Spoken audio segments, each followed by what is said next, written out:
Looking thin but healthy and overjoyed, politicians Clara Rojas and Consuelo González were finally flown to freedom after more than 5 years of being held prisoners in the heart of the Colombian jungle.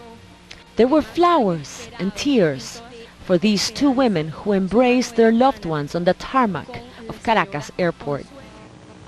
Hours before, a delegation led by the Red Cross and the Venezuelan Interior Minister Ramón Rodríguez Chacín met the hostages in an undisclosed location in the Colombian Guaviare region. Rodríguez handed a satellite phone to Clara Rojas, and on the other line was Venezuelan President Hugo Chavez, who facilitated their freedom. Mil gracias. A million thanks, and yes, we are starting to feel reborn. Thanking the Venezuelan president, Consuelo González reminded him that other hostages are waiting to be freed. President, a million thanks for all your humanitarian work. Mr. President, please, you cannot lower your vigilance. Those that stayed behind sent me to pass this message along to you.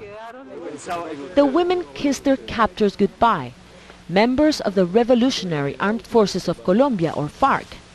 They were held along with 44 other high-profile hostages, who the rebels continue to hold in hopes of negotiating a prisoner swap with the Colombian government. Colombian President Álvaro Uribe welcomed the release. The freeing of these two fellow Colombians has been obtained thanks to the work, which we greatly appreciate, of Venezuelan President Hugo Chavez. Uribe terminated Chavez's mediation with the rebels in November, but the success of this high-profile release is a political triumph for the Venezuelan president. The release of González and Rojas raises hopes for other families, such as Ingrid Betancourt's. The former Colombian presidential candidate has been held for 5 years. Her family and the others want the Farc to continue freeing more hostages. What happened here in Colombia is a huge door that open for the freedom of the others.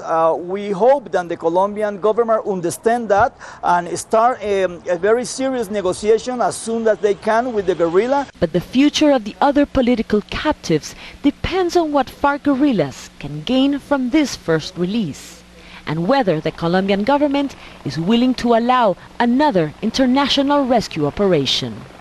Mariana Sánchez, Al Jazeera, Caracas.